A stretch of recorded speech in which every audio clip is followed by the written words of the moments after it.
这张图啊，就可以看得非常清楚。这个每一个点都是美国的军事基地，然后伊朗就是这样不断的攻击，因为现在美国的想法就是要让伊朗未来爬不起来，伊朗就是想要把美国的势力从中东赶出去。不过这两个愿望是不是能达成，我们就看着川普他说他要打四个礼拜，那4个礼拜他的弹药够不够？这一场战争在爆发之后，我们也看到现在中东可以说是乱成一锅粥，但是伊朗呢，它持续的加强打击。刚刚我们提到了嘛，伊朗除了打击美军的基地之外，还有以色列之外，它现在也在扩散，是无差别的做攻击。我们要统整到了几个大家比较惊讶的地区，包括现在是连杜拜都不安全了。非常多的航班也受到影响，还有呢，卡达的首都杜哈、阿曼的香港、杜洛姆都遭到伊朗的攻击。其他像是呢，在杜拜的国际机场、帆船饭店都传出有爆炸跟火光哦，那民众受伤，中东一夜之间都变成战场。在这个时候，包括了英法德3国都联合谴责伊朗，说必要时候会采取防御的行动。怎么看这种无差别攻击到周围的国家，吕舰长？其实它不是无差别攻击，它是攻击这些周边国家的军事基地。那就是美国的军事基地。我们从这张图啊就可以看得非常清楚，这个每一个点都是美国的军事基地，然后伊朗就是这样不断的攻击，因为它现在美国的想法就是要让伊朗未来爬不起来。伊朗就是想要把美国的势力从中东赶出去，不过这两个愿望是不是能达成，我们就看着那个现在，川普他说他要打四个礼拜，那4个礼拜他的弹药够不够？然后另外4个礼拜那就已经到了他要去出访中国大陆的时候了。那这个也就是他的轻与重，那以及伊朗对于这个现世的判断的影响，但是呢，这里面有几个重要的部分也就是卡达国防部他现在已经告诉了半岛电视台，这是半岛电视台的一个那个新闻画面，然后这一个翻译是 Google 直接把阿拉伯文翻过来的，也就是伊朗的飞弹袭击了卡达北部的一个远程预警基地，也就是这一个那我们称之为普鲁爪的这一个长程预警雷达。所以，如果是伊朗第一时间选择攻击，而且看来也攻击成功了的话，我们台湾就要想一想我们的乐山雷达到时候如果遇到这一个台海冲突的时候，也是第一波被攻击的一个对象。那其实现在的这么多的问题也就是伊朗它本身进行这一个威慑失败的部分。为什么这么说？现在美国除了有关于浓缩铀要伊朗交出来，而且要停止研发，而且连飞弹都一起合并在内，因为它不断的透过这飞弹去威胁这个以色列。那我们看到之前他公布了，这个是2023年的时候，他公布了霍拉姆沙赫尔这个飞弹可以打2000公里。这个为什么2000公里？因为就是对准了以色列而来。那另外，它有没有高超音速飞弹？那它有没有打过？我们不知道。可是呢，如果按照最近出现在这一个伊朗的世界的一个照片的话，它好像发射了。因为我们可以看到那个照片，但是它之前实际上公布了这个高超音速飞弹的一些模型。那这也就是我们讲说，它进行这样的威慑那实际上反而引来了反效果。那会不会登陆？有关于登陆的作战呢？我们可以看到这一次有关于各种舰艇的派遣，我们就可以发现，其实这一次的状况并没有派遣任何的2栖舰艇前往。那这个也就是指明了，川普其实他只想透过这个空中的一个攻击，然后逼着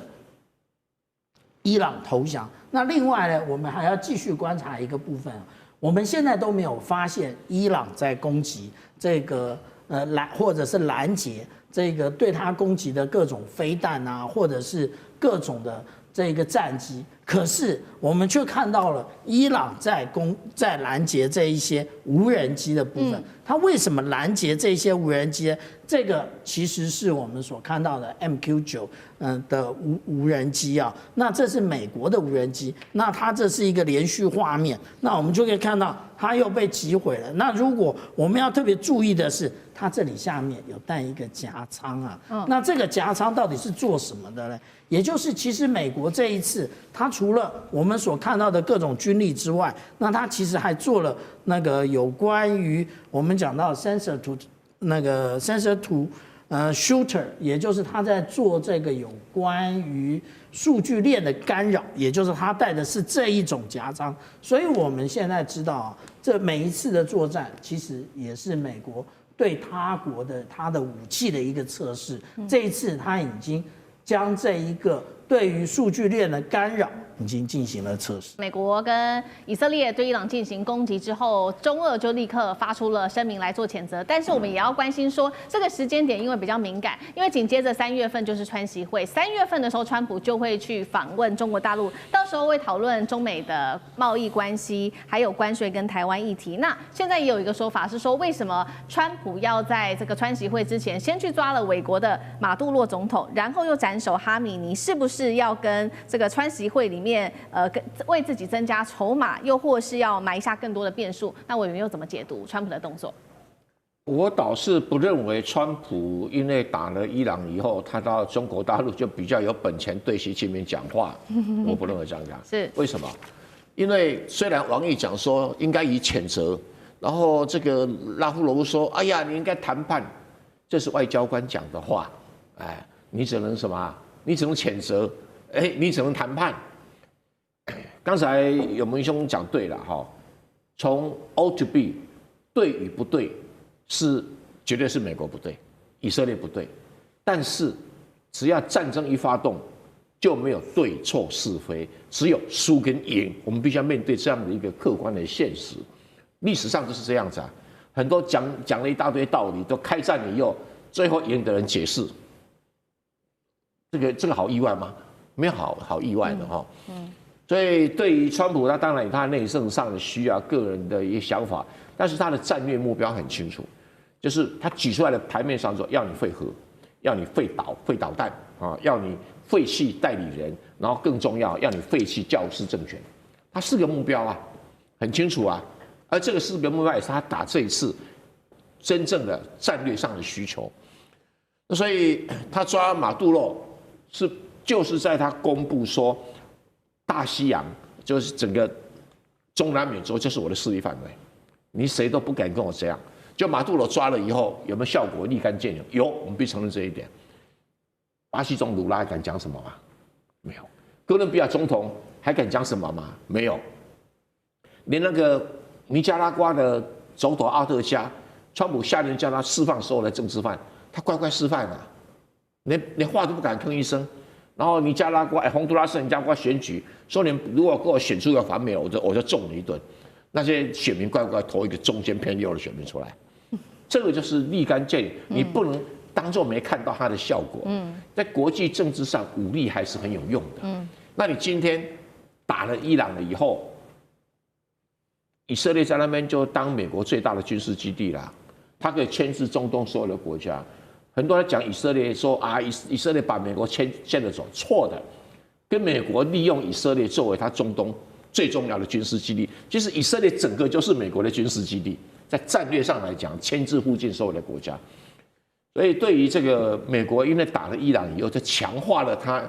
作为以色列作为军事基地在中东的影响力。它等于就可以对所有的石油输出国家，这个说一不二啦。因为你想想看哈，中国从波斯湾进口的石油占中国进口石油多少？50%。然后伊朗的占多少？伊朗占中国进口石油的13%。你知道基于这2个数字是代表什么含义？代表说我跟中国谈的时候，我多了一项筹码，就是石油。对。那中国这个50%来自波斯湾进口的石油，容不容易被取代？应该很容易被取代。因为它有个俄罗斯，所以中俄2国啊，如果绑得更紧密，那对中国来讲，俄罗斯的石油产量够中国相当大概70%以上可以补足，没有问题。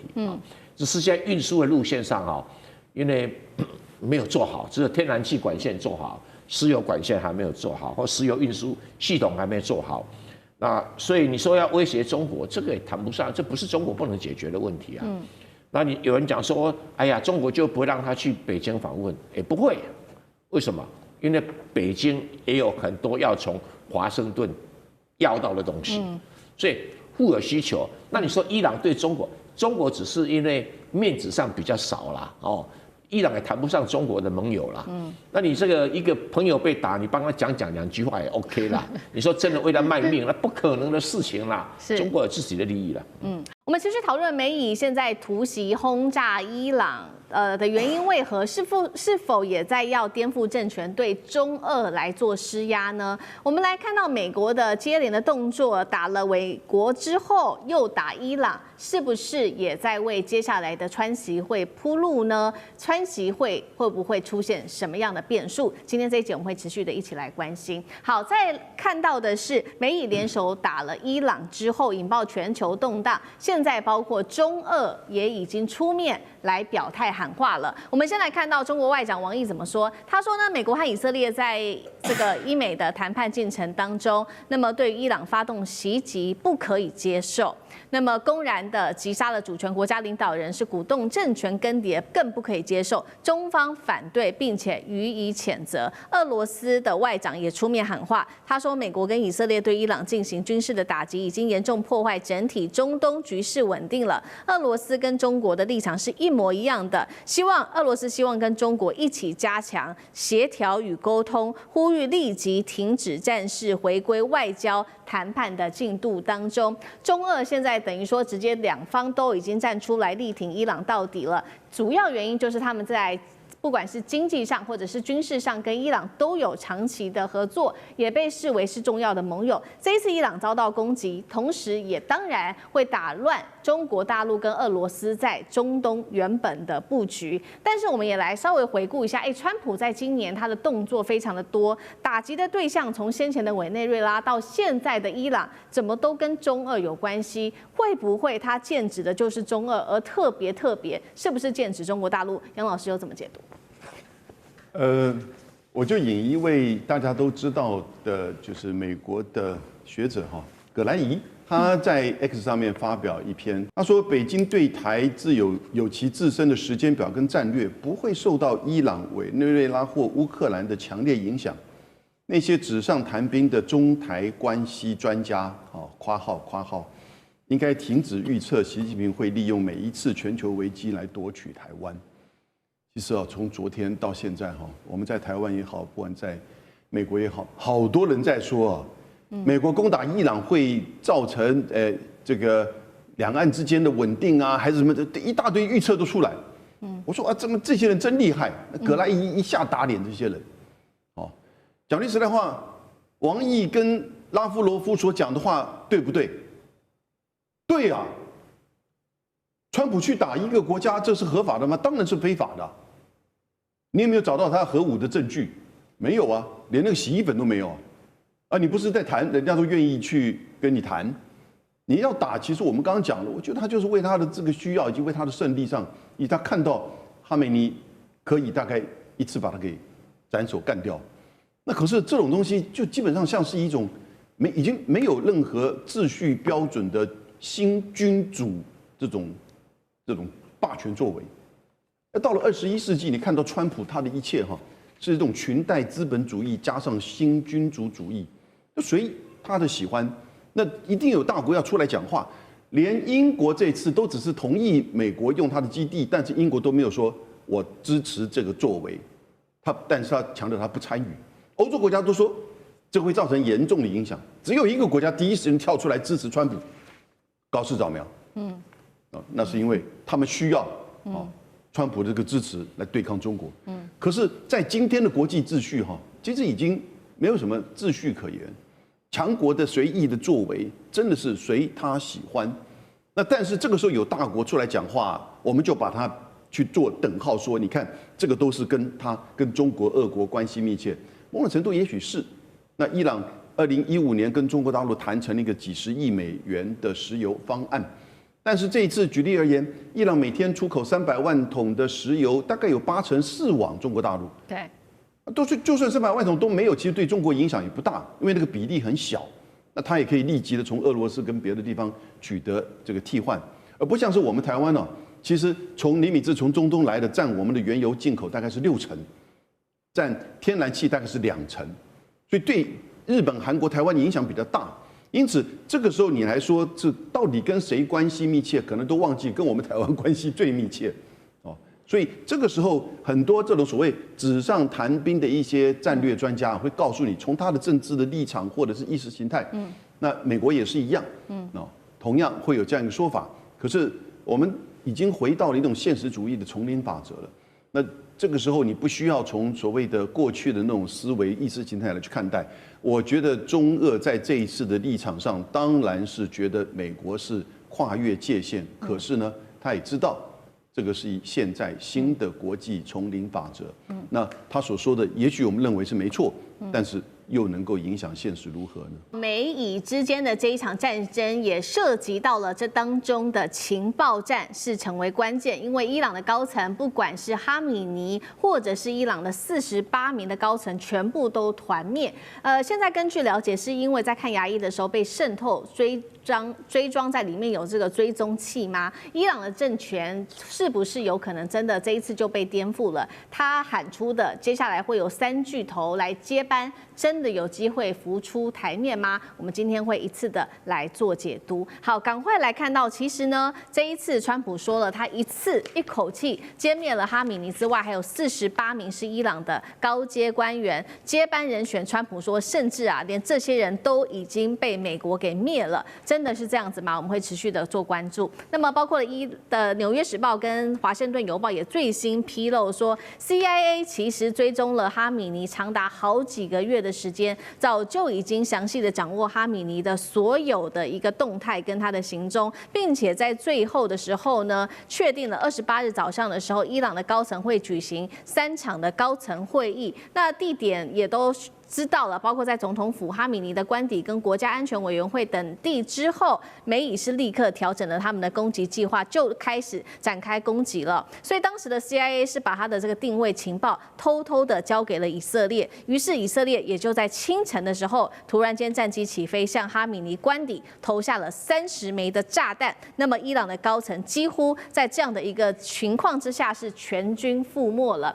情报战关键的地方更是来自于 X 上面特别做的爆料，也就是主要靠的是摩萨德，他装成牙医师，还有呢伪装成内科医师，潜入到了伊朗境内，在帮伊朗的高层植牙的时候，也植入了追踪器在这个当中，才可以精准的掌握了伊朗高层他们的所有行踪。美以的情报单位真的有这么厉害吗？连植牙都可以植入追踪器？吕舰长怎么看？我们真是大开眼界。上一次呢是真主党的呼叫器出问题，那还有后来又延续到了行动电话出问题。至于说这个呼叫器跟行动电话突然变成炸弹了这件事情，还没结束，大家还在怀疑之中。现在连植牙都出问题了。不过植牙这个问题它应该不是这么的单纯，也就是说，中间出现一个助手。然后来帮他在植牙的里面装上了追踪器，这一个科技不难，可是我们想一想，我们每一个人在看牙科的经验，那我们是不是都找我们熟识的医师？那这个也就是这些熟识的医师已经被渗透了。那到底是怎么被渗透的？这是除了我们现在讲到伊朗这个面对的现在的这个残局之外我们其他的国家都要想一想，既然摩萨德做得到，你的一个潜在的一个对手是不是也做得到这件事情？那如果说我们讲到说因为现在已经进入 RFID 的这一个世界了，也就是它可以透过各种的方法追踪到你的位置，所以我们在想到说如何遮断这些讯号。那或许我们现在的这些国家应该研发这个讯号遮断器。然后呢，随时携带在这一些国家重要的军政的领袖上的这个身上，然后虽然可能无论是呼叫器、行动电话，或者是植牙，或未来是不是连眼镜都会出问题啊？但是它如果有遮断器的话，那事实上就可以免除这个部分的悲剧的发生啊。不过道高一尺，魔高一丈。那以摩萨德来讲，他还会想出更邪恶的方法。对，好，这是来自于这一次的关键。为什么这一次的攻击可以成功的关键之一，就是因为摩萨德的这一场情报战。那伊朗现在也说了嘛，其实在这个战争正式的爆发之前，他们就说早就已经准备好接班计划了。但是我们刚刚也提到了，川普说啦，他也把他的接班人都消灭掉了，真的是这样子吗？因为当初呢，这个伊朗早就已经布局的接班计划，包括了核心3巨头。这当中，第一个我们看到3张照片，第一个包括他的总统，目前的总统就是裴泽斯基安之外，还有司法总监，另外一位是宪法监护的委员会法学家。那么这一段期间，他们会负责就是稍稍稳定伊朗国内的一个政局的稳定。那哈米尼自己其实他在生前也有点3位接班人，那包括了刚刚我们特别提到的这一位司法总监之外，还有他们的幕僚长跟改革温和的这个神职人员等等。有没有可能川普这一次的行动就可以把这些接班人给完全的铲除掉，甚至撼动到伊朗的神权政权呢？杨老师又怎么看？目前新闻显示出你讲到的这总共5位3位是委员会的3巨头做过渡性的集体这个治理，那另外一个3个就是可能接下来会经由88位法学家所组成的专家会议，要选举出一位就是最高领袖。依据伊朗的法律，最高领袖是终身职，其实到目前为止2位，哈梅尼。1989年、90年的时候，哈梅尼过去之后呢，哈梅尼当时是总统，不过他也是法学家出身，所以呢，本来他不是被看好的，后来哈梅尼在最后一段时间指定他，所以呢，经由88位法学家的专家会议选举他出来。那一直到现在，这88位所组成的专家会议是每8年改选一次。那当然，现在似乎新的任务又来了。会不会裴泽斯基安呢？现在的这个总统，他其实是比较温和派，但他看起来并不是过去从神学法学家出身的背景，所以这个会是一个问题。所以这就牵扯到改革派跟现在的这个政府跟神权组织，还有就是革命卫队，还有不要忘记哦，伊朗很特殊的叫做基金会啊，也就是许多真正是掌握这个金钱的这个机构啊，他们到底会去支持谁？那这一段期间呢，其实因为最高领袖被这个斩首嘛，所以在言辞上现在都是非常的强硬。我们看到另外有一位叫做拉里贾尼，拉里贾尼是之前现在的国家安全会议的委员长啊，或者是说秘书长。他在2015年跟美国、欧盟啊，包含中国、俄罗斯谈出了核子协议。他也是过去担任过伊朗的议长12年，啊，然后也是这一次在跟美国在进行谈判的人，在差不多12个小时之前，西方的媒体《华尔街日报》说啊，他说愿意跟美国再继续恢复谈判，结果差不多在就是1个小时早上起来，然后呢，他又在社交媒体上面说拒绝谈判，所以显现出什么意思？也就是说务实派然后呢，理性的这个希望面对把这个情势稳定下来的声音，那在这个所谓的政权交替或者是政权斗争的过程当中呢，其实被压下来，他的声音被压下来。因此，我觉得似乎在这段时间谁的声音更加的激进强硬，似乎最后有可能取得成为最高领袖。但这样一个最高领袖诞生，对伊朗是好的吗？我们就不知道了，因为也许他选上了位置的时候，你知道吗？换了位置就换了脑袋嘛，大家就了解到伊朗其实现在哪有什么真正的军事实力去跟美国对抗不管你美国再怎么样的错，所以呢，也许最高领袖选出来之后的这段期间但到选出来之前的这段期间，伊朗的这个情势的动荡大概还是会持续的。好，一方面这个伊朗的接班人是谁，接下来还会再持续的经过选举。那一方面，川普接下来要怎么样去控制住这个伊朗这么混乱的一个局面？现在呢，川普他最新的喊话了，他说，伊朗他们想要跟美国来谈，他说我也同意谈，他们早就该这么做了。但是关键是，不管是伊朗方面谁来谈，或者是谈的时间、地点等等，到现在川普也没有说明。他也说了，之前曾经参与谈判的人，现在都已经不在了。那外界也开始怀疑了，川普的动机到底是什么呢？因为发现呢，川普上台之后，他发动了许多场的攻击对其他国家，但是呢，外界认为说只是对这些国家乱轰炸而已，迫使就范，甚至只是为了美国自己的利益。像是石油等等，川普根本没有意要重建其他国家或者是稳定他国的政权，有这样子的一个说法。那委员又怎么看？真的伊朗能够出现更好的政权吗？川普在想什么？中东地区不会产生什么大动乱，大家不用担心哈。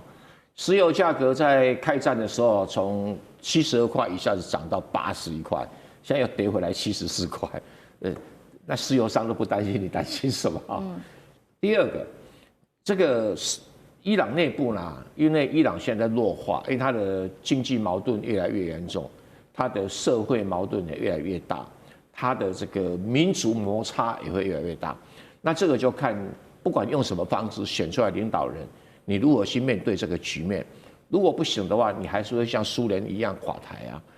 不要管它什么宗教力量有多强啊，那个都是经不起经济动荡的摩擦哦，所以是我们必须很客观去面对这个事实啊。这个你再相信什么样的宗教信仰，你肚子饿的时候，你会把它抛到一边去啊。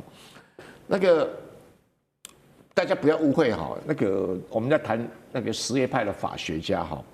那个法学家不是我们经常在法学念那个法学家，那是伊斯兰教法的法学家，他只是挂法学家之名，跟法学没有关系，没有关系哈。那这个依目前的制度哈，它的所谓教主是由刚才在讲的88个专家会议来选出来的。但是问题在88家专家会议是谁选的呢？是这个宪法监护委员会提出名单，哈，交由全民公投的，不是你想选就可以选啊。这第一件事情。然后这个宪法监督委员会啊，有多少？12个人。这12个人是怎么挑出来呢？其中6个是由这个那个谁啊，由那个教主前一任的教主提名的，现在教主不在了，就回到了到底要怎么产生？另外有6个是什么？总统提名，然后交由国会同意，它是这样组成的。那在国会通过一定是保守派的，这是一个伊朗的死结。除非他突然间出现一个脑筋比较清楚的教主，会引导伊朗走上正常化的国家。要不然的话，他的教主集团已经贪污成已不像话了。啊，革命卫队跟着贪污，他更没有作战能力啊，所以伊朗就永远走不出困局啊。那我也不客气讲，那个司法总监也是贪污重要人物之一，贪污集团重要之一啊。那对于这样的一个体制啊，这3个人只有1个人不贪污，就是斐泽斯基安不贪污，他没地方贪啊。这个就是我们要了解伊朗现在的矛盾啊。那会贪污的他就不会想要打仗啊！你不要以为会贪污的他会训教啊，他会干嘛？放心啊！那所以对于这个伊朗会衰落一段很长的时间，那对外无力，对内动荡不安，那直到了有什么解决方法呢？我们再等一等，还不急啊！阿曼的斡旋下，在日内瓦这个地方会重启美伊之间的谈判。那么谈判桌上面，我们可以看到背后更是暗潮汹涌。尤其现在刚刚关注到了美军的动作，除了2艘航母之外，还有270架的战机都在待命。再加上我们来看到来自于美国的特使，他现在也说出了川普的压力哦。他认为川普现在其实压力是很大的，因为他不能理解为什么伊朗在这么大的一个军事的威胁下，到现在仍然可以不屈服？川普为此感到非常的纳闷。好，那么我们也来看到，那到底伊朗有什么样的底气，可以到现在还是不屈服呢？首先，我们要来看到是伊朗跟俄罗斯，其实在去年12月的时候就已经完成签署了一个军售协议，金额高达5亿欧元，并且这些武器会在3年内做交付。这当中细节来看到了，包括了500套柳树的这个防空的系统发射器，还有2500枚的肩射飞弹。另一方面，我们来看到伊朗自己也准备好了自己的飞弹系统，它在荷姆兹海峡这边举行首次的实战的一个测试军演，那么还测试了它的长程海军防空飞弹赛亚德3G。今天我们会请来宾特别帮我们解析这一些武器哦，可以建构的是150公里的防御网，拦截目标包括了有战机、无人机，还有巡弋飞弹跟海上巡逻机等等。所以今天节目一开始，我们要来特别看到了俄制的这款武器，再加上伊朗的这个3G 的萨亚德，对于美军的威胁到底有多大？川普在这样子的一个压力下，还能像当年贝尔格勒大轰炸这样做，或者是说上次的午夜之锤这种快速打击，他敢做吗？干哥怎么看？好，所以说伊朗终究不是当年的贝尔格勒，也不会是最近才刚刚发生的委内瑞拉。为什么？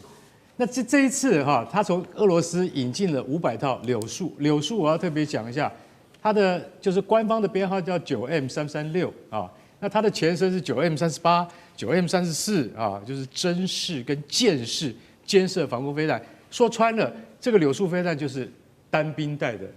就是扛在肩膀上面。那你可以这样想，那这个它的射程范围的话，应该不高，对，它只有7到15公里的射程而已。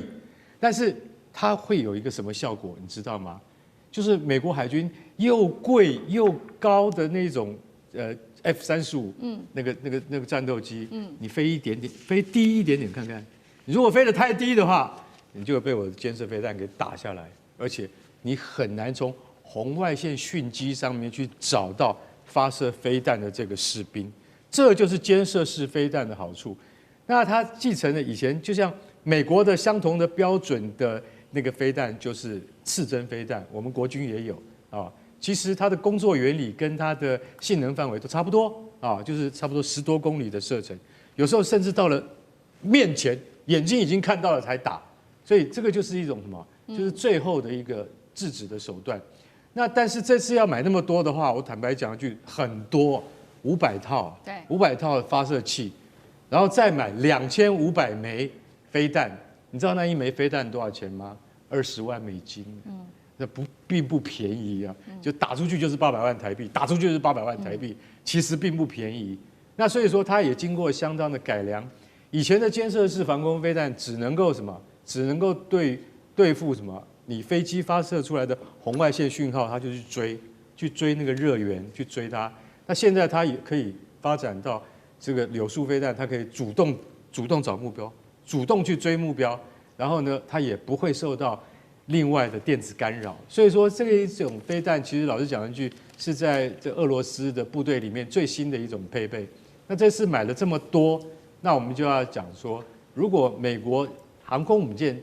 联队啊，舰载战斗机联队在侵入荷姆兹海峡之后，直奔德黑兰的这一路上的过程之中，它会不会遭受到像柳树飞弹的这样的拦截？因为从去年的那个12日战争，当时以色列跟美国联手破坏了，把伊斯法罕那个核子设施给打得稀巴烂。那个时候俄罗斯并没有帮忙啊，没有站出来说啊，我一定要赶快去帮伊朗一把或等等之类的。所以说，俄罗斯在这一次的交易之中，它也有一种好像是把去年没有答应伊朗的事情，今年这一次我悄悄的帮你完成一下，就是我偷偷帮你补齐了这一些这个防御措施。然后他们又在荷姆兹海峡首次展示了实战化的长程海军防空飞弹，叫赛亚德3G。赛亚德3G其实就跟俄罗斯的那个就是舰上版的那个榛果树飞弹是一样的东西，其实它这次最大的意义是，它从伊朗海军的垂直发射系统发射出来，这个意义非常重大。为什么？因为一般而言的话，你只能够发射1枚，再补1枚。现在我用垂直发射系统，我可以连续多发。对于美国的舰队入侵，那个空军力量的入侵，它能够连续齐发的话，是美国海军它必须要忌惮的一点。所以我觉得这一次啊，他们那个俄罗斯这个赶快帮忙了他部署了这批飞弹。对于伊朗而言，美国是对于伊朗而言是真的是及时雨，然后美国是必须要非常非常小心应付的。好，现在我们看到了，所以美国现在面对于来自于伊朗的压力之外，其实还有俄罗斯的协助。那其实川普现在考虑的事情，除了说刚刚我们特别提到的在军事上面压境之外，他其实考虑的还有包括干脆直接就斩首哈米尼父子，这样子做其实是最快的。那现在来自于《纽约时报》也特别做揭露，说川普你是有想到这一招，但是确实哈米尼早就已经做好准备了，他已经指派他的是最高国家安全委员会来替军政高层建立了4层的继任的顺序哦，也就是说，哈米尼一旦出事的话，政权是能够被无缝接轨的。那现在其实呢，川普还有专家们也都在担心的事情是，如果斩首没有办法立刻达成的话，恐怕会激起的是当地的民族的运动哦，把美军拖入在中东的泥淖当中。就算川普原本规划了2阶段的打击，恐怕都是无效的。介大使怎么解读？其实川普的剧本想法，其实你可以现在归纳起来，也不过看的就是6套。那么哈也没有，就是4套好了哈。那就是说，我们就分4套，分前2套跟后2套。前2套很简单，川普打的算盘就是说，他现在不断的军事集结施压，然后外交战场在施压，然后呢军事大军压境啊。他希望达到一个目的，就是什么？伊朗不战自溃。如果根本不要打你，你就自己就怎么讲？内部就怎么样？自己就怎么吵起来了？内部就把这个现在的这个政府就取代了，然后一团乱局。那这是美国希望得到。另外一个呢，要不战自降，压力那么大，就跟美国这位这个特使讲说，奇怪了，压力那么大，怎么还没屈服？他的意思就是说，要人家不战自降。是我压力军队放你旁边，你就自己准备投降吧，对不对？这是他两个想法，这是如意算盘。到目前为止，2个都没有发生啊。那另外一套2个剧本呢，就是战而后溃。也就是说，我出兵了，你就溃了，你就立刻怎么样？这个国防军跟这个革命卫队2个就干起来了，总统跟这个最高领袖2派人马也干起来了。一战的时候，两边就什么吵起架来，不战而后溃。那另外一个呢是战而后降。我跟你打了以后，发觉不行，我就投降了。可是这2个最大的差别，前2套是不战而屈人之兵，后面你要战而屈人之兵，对不对？那川普显然他不想战，因为昨天川普又出来解释了，因为美国的媒体就在那边说实话，我们不要，我还好你没有领用太多美国媒体通通在造谣，而且都是为自己目的在造谣。有一个媒体，自由派媒体说，这个战争川普非常想打，川普是主战派，可是美国军方他的最高的统帅也就是说参谋长联席会议就明白跟他讲，这场战争不能打，那个后果很严重，不要打。结果这个报道一出来以后，川普一看又火了，又出来主持记者会，他说这个报道纯粹是胡说八道，我是属和派，那个军方是主战派，军方很想打，我是不想打，我是希望透过外交解决。所以到底是怎么样回事？我觉得还是以川普为准啦。川普不想打，那这个东西你战而后溃有可能，战而后败也有可能。可是你要战，你就刚刚讲起来，那个伊朗手上的东西，美国也要算算，你也准备死多少人啊？你是准备死500人，还是死1000人？拜托，美国人连50个人的生命，美国的总统都不敢承担。我跟你讲，这场战争最后就变成说，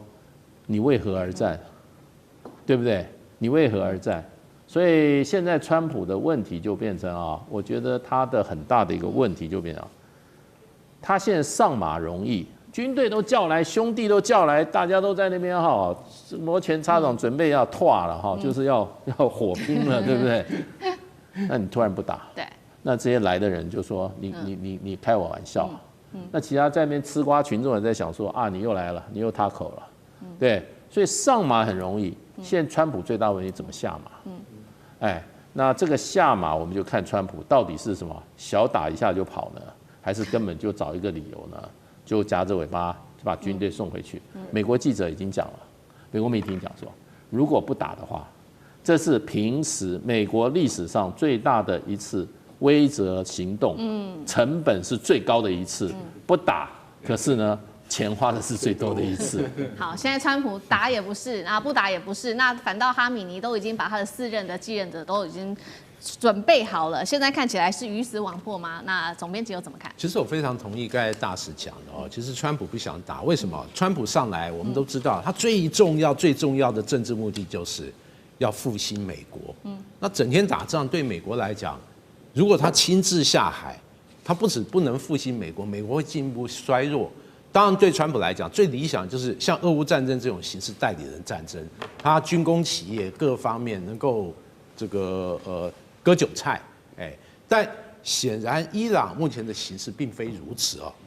也因此，我认为如果未来形势走下去，它会介于一个委内瑞拉还有去年12日战争这样的一个混合的形式。首先，就委内瑞拉类似的翻版，我们可以很明显看到，川普大军集结，然后不断跟伊朗进行的好几波的谈判。那伊朗其实这一阵子压力很大，大家知道，伊朗几个月前政权不稳，大家都知道那时候好像有颜色革命这样的一个风波，主要是经济太差，特别是物价飙涨，让很多老百姓受不了。因此，川普和这个伊朗其实谈就是，你这个核计划冻结或者拆除很多设备，你的弹道飞弹等等，进行一个紧缩，我可以放宽这个经济方面的制裁等等，就是胡萝卜和大棒用这种方式。另外，我认为美国积极在做的就是类似委内瑞拉这种收买伊朗，甚至高价贿赂伊朗内部，不只是可能政治人物、军事人物等等，他采用这种瓦解对方的方式。但这个需要时间，而且那对美国来讲，能不能 hold 住这样的状况，特别是这个川普有来自以色列的压力，也有来自他国内军方的压力，他能不能 hold 得住，把这个形势继续推展下去，让伊朗然后这个受不了，然后自己这个进行很多妥协。但总体来讲，我认为以色列因为急于要摘除伊朗的核能力，因此这种开打的压力对伊朗是蛮大的。但如果真的开打，我认为伊朗也没有什么很好的防御手段，毕竟刚才这些防空系统对伊朗来讲，可能像去年12日战争，伊朗这些防空系统像筛子一样，不止以色列重要的战机、空中目标没有受到严重的打击，因此它是单方面挨打，它唯一可以依靠就是弹道飞弹，会重演12日战争这种相互远程交火，但最后状况极可能是伊朗还是苦苦在那里硬撑，整个中东的形势事实上还是维持目前状况，没有太大的改变，大家都是继续拖下去。好，继续拖下去。那现在战事看起来其实也是一触即发的。那其实现在华府担心的事情，不只是在这个中东这边爆发这场战争，现在其实来自于《纽约时报》的另外一个说法是说，其实现在华府也非常的担心会不会扩散从中东到其他的欧洲国家，变成一场代理人战争。因为包括伊朗这背后，它有一些其他的代理人，像是也门胡塞组织可能恢复在红海这边的攻击，或者是真主党，甚至可能动用的是巡弋飞弹跟弹道飞弹，一旦真的开打的话，美军将会付出长期分散而且不可预测的代价。那像这个又怎么看？那川普承受得起吗？代理人战争，我想主要是代理人战争就是造成我们看到俄乌战争的这个消耗战。那这个消耗呢，其实就会拖了很久。但你说代理人战争，我觉得在美国跟伊朗这当中有点微妙。要什么呢？其实因为真正的敌人互相对方是以色列跟伊朗。但是现在有点美国有点公亲变事主哦，就是美国变成以色列的代理人，所以它本质上还是有些微妙的，跟美国非要把伊朗怎么着这个部分的总的大战略目标，或对美国的真正最大利益，其实跟以色列不同。以色列就在这个中东的局里面，所以我觉得现在还是在看。我始终认为，对于伊朗要不要动手，还是要回到在整个这个美伊或者在中东当中，就是首先第一个是军事要掌握的情报。这个以及当中要付出的代价，如同前面几位所提到，要花多少钱？我认为特别我们在思考美国，现在在讨论美国这件事情，其实不要讲从思考整个美国五角大厦，现在美国的就是100%就是川普的意志，跟过去说拜登时代当中有很多幕僚在互相决定、互相拉扯不太一样。川普在决定什么就是什么，而且川普作为一个顶流的商人，你一定要相信我，要理解他，他很在乎钱的。他非常在乎花多少钱，花的钱能够获得多少代价。白花钱这种事情他是不干的。所以你说现在没有说那么多部队在那个地方都在花钱没有错，但他有没有从其他的方式去获得？我认为现在是因为这个东西不太明朗的是川普不确定他花了这个钱从哪里来，所以还在琢磨，而不是我那么认为说是这个政治当中的这些碰撞。而且我觉得现在作为一个情报上、军事上也需要动态的评估。伊朗现在有个状况，他好像还是要跟你谈，没有像过去显现伊朗就不怕死。我们都知道敌人最可怕就是他是一个不怕死的敌人，目前看起来伊朗好像也要在找一些缝隙要活下去，所以表示里头确实有一些磋商，无论针对钱跟情报的空间。我觉得现在还有包括美国自己本身的情绪也让川普很头痛。我唯一现在观察在意的是，川普有没有因为现在因为关税受到很大的挫折，在国内遇到还有 ICE 这些挫折，这个顶流的商人他可不是会硬吞啊，商人们都是我如果不爽，我一定要找个地方有出口。所以我现在唯一都觉得，在俄罗斯对不对？在整个伊朗状况当中，有没有可能是川普个人的情绪爆发的转移，而让他在所谓的这个相对来说比较客观思考当中有一点点落差？因此，真正的不是情绪，是川普的情绪。现在是不是美国说的开战倒数正式的进入10天内？川普也下了最后的通牒，包括了祭出在中东附近的双航母。那么另一头呢，我们要看到中俄现在联手锁住海峡、荷姆兹海峡，今天会一起来关心在中东的整体情势。好，现在其实非常的紧绷，因为川普下的最后通牒对伊朗，一方面是好好的谈，另一方面军事上面也有祭出新的动作。川普在政治上面对伊朗下的最后通牒说，10到15天，我给你一个期限，如果呢核谈判还是没有办法突破的话，不排除动武了。那确实现在看到了，包括福特号跟林肯号都已经正式的进入在地中海跟阿拉伯海域，等于现在在中东地区已经针对伊朗形成了一个南北的夹击态势。其他强化部署的部分，我们也来看到，美国祭出的各种270架各种的战机进入随时可以发动一个远距离精准打击的预备状态，并且呢也出动了美国的电战机，它的各式的预警机，并且在 F-16上也是第一次挂载代号是愤怒小猫的先进电子战的吊舱。我们来看到五角大厦也跟川普提出了很多他接下来可以使用的方案，这些方案包括了有限的精准打击、分阶段的升级，还有一个是斩首行动，这是最高的一个行动，斩首行动。那现在美伊到底有多紧张？我们看到包括了南韩跟波兰政府已经公开呼吁自己的公民赶快离开伊朗。那学者也做分析了，美国跟伊朗现在其实是在高风险的一个状态，一旦双方有任何的误判，就会升级为区域性的一个冲突。所以节目一开始特别请教委员的，川普的极限施压，双航母都压境了，能逼伊朗退让吗？那如果真的动武，可能会采取哪一些军事行动？委员怎么看？现在能够救川普声望的只剩下伊朗。他必须在伊朗里面建功立业，才有办法救他自己的声望。那要建功立业，必须得到什么？得到以色列的绝对安全。以色列绝对安全有几个步骤：第一个，要求伊朗废核；第二个，要求伊朗限武，就是限制弹道导弹啊；第三个，叫铲除革命卫队；第四个，铲除神棍政权。那这4个步骤都完成的话，以色列的安全是绝对保障的啊，而且可以使得伊朗不成为中东的霸权。至于所谓区域冲突，不会啦，打来打去就是美国、以色列、伊朗，没有别人会参加啦，别人也不会受损啦。那大家在要求说公民撤离什么，就是看法跟我一样会打仗啊。那川普一定开的条件哦，他的个性是这样的。你如果退一步，我就继续加码；退一步就，你可以看到关税政策就有这种迹象了，所以会压到了伊朗没有办法答应的程度。那怎么开打啊？虽然有人讲说是什么有限精打什么斩首行动，其实一样的东西。他第一个他只会用大轰炸，那现在只是看他的本事，他能不能像贝尔格勒大轰炸连续炸了70几天？他如果能够连续炸个100天，伊朗一定垮了嘛。因为他炸的不是老百姓，他炸了政府机关、革命卫队，而且伊朗是毫无反击的能力。那有人在讲说什么中国、俄罗斯啊，跟那个伊朗啊，在那什么阿拉伯海啊，在这演习，那是无关紧要的事情啊。中国、俄罗斯也不敢插手，也没有能力插手，因为这一场是空军之战，中国跟俄罗斯在那边毫无空军可言嘛。那对这个伊朗，他现在要面对的刚好就是这个政权最脆弱的时候，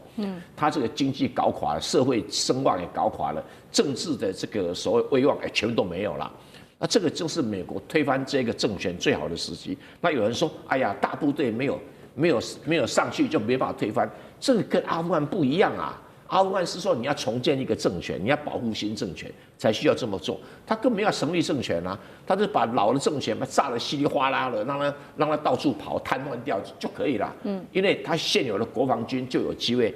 国防军很想政变，没机会政变，你创造他们让国防军政变的机会，没什么不好啊。所以不是伊朗本身也不是每一个人都反对美国去轰炸伊朗。甚至有的还暗中窃喜，你最好把这些哈梅尼都炸死了啊！只是情报灵不灵而已啊。所以这神棍政权、这革命卫队声望已经掉到谷底了。现在就看川普如果把这些铲除的话，那以色列的安全程度当然提高，战争以色列会受点损失可以，但以色列经得起没有问题了啊。所以虽然这些配备啊等等，重点还是我刚才讲的，贝尔格勒打轰炸了70几天。你能不能轰炸100天？有没有这个本事？因为要很多很多的弹药啊，很多很多的武器啊。那如果行的话，伊朗一定垮，伊朗这个神棍政权一定垮。那如果你轰炸不了100天，那就变成要不要来个第2次啊？这个就有一个桥的空间。但是除非伊朗愿意怎么样，奉上不平等条约，我会合，我献武，然后那我约束我的革命卫队的这个控制范围。他现在伊朗是用革命卫队来控制这个国防军，就像纳粹用党卫军在控制德国国防军一样的道理啊！这个东西，这个锁链只要被解除，国防军一定会跳上政坛来政变取得政权，这是伊朗的传统。好，所以我们看现在川普喊的最后的开战倒数时间，做给伊朗的警告。那一方面也是针对伊朗的宣示哦，就看川普接下来的决心。那在伊朗的方面，我们刚刚也特别提到了中俄的角色加进来，是有来自于 X 账号特别做的披露，说伊朗跟俄罗斯已经互相达成了一个5亿欧元的军火协议。那《华尔街日报》也说，中俄伊3国计划近期在荷姆兹海峡这边举行联合军演。特别注意到的是，在乌代德基地这边，美军数百名的美军已经开始做撤离了。外界在说，主要就是因为担心伊朗接下来会有这个弹道飞弹跟无人机的饱和攻击。针对这些议题，尤其在中俄此刻的动作，吕舰长怎么看？我们在过年前我们就讲到啊，对于伊朗来讲，它就是以拖待变。那对于美国来讲，它就是等航空母舰。那也就是说呢，我们如果说看到航空母舰的动态的话，那我们讲到2月9号的时候，其实那个时候我们还没有发现福特号它有其他的改变，但是我们看到布希号好像已经出发了。那但是如果说我们看到更近一点的，也就是2月17号的话，实际上来讲，第一个先准备穿越直布罗陀海峡的，其实现在已经穿越了，也就是福特号。那但是布希号呢？那我们等着看今天晚上那个美国它这一个海军的一个新那个学院它所公布的这个内容啊。但为什么他们会派出这个航空母舰呢？其实这个最重要的，也就是它需要舰载机。舰载机的数量其实比它部署到现在我们看到约旦或者以色列的数量还要多，而且灵活。那我们讲到说，这有关于10天到15天的这个期限呢，其实都是假的。那上一次，川普也有给这一个伊朗时间呢，但是第二天就攻击了，所以这一个完全是看什么时候进入这一个福特号的攻击圈内，它只要一进入，然后那个它相关的情资，然后有关于那个相关的交战准则一旦完成，马上就会发动。那其实我们讲到，对于伊朗来讲啊，伊朗其实它一定不会无核化的。如果无核化的话，其实现在那个就像刚刚郑源老师讲的这一个神棍政权啊，他的这个首领哈米尼一样活不下去。不相信的话，去看一下利比亚当初是怎么样。那至于说对于美国来讲的话，我们现在看到，我们刚刚看到的都是航空母舰的部分，其实它有非常多的运输机从美国本土出发，或者是从欧洲出发，都是不断的加强以色列以及约旦的一个部署。这个也就是刚刚那个蔡正元老师特别讲到的啊，你准备了多少弹药？我们看到那个它的运输机是非常频繁的啊。那至于说啊，我们看到说刚刚最后有提到一个愤怒小猫，愤怒小猫就是针对的中国大陆以及俄罗斯来的。为什么？因为我们看到这个装备，它其实它是一个征收的夹舱，它为什么旁边有2个白色的一个装备？那个也是 sensor， 那个 sensor 是建构一个什么？它可以接收米波雷达，因为其实现在可以完全接收米波雷达讯号的，也就只有愤怒小猫而已。那所以现在那个。五角大大说，这个 F-16已经准备带着这个愤怒小猫前进到这个战场了。也就是，如果中国大陆启动了，或者是俄罗斯启动了它的米波雷达，也就是它的电磁参数，一次都让美国掌握。因为美国当初对于这个米波雷达只有从乌克兰获得。但是到底如何运用，或者现在进步的程度，美国并不了解。所以我们讲到说，每一次的战争啊，我们看到的都是血淋淋的部分，但是对于大国来讲，那个正是他们的这一些装备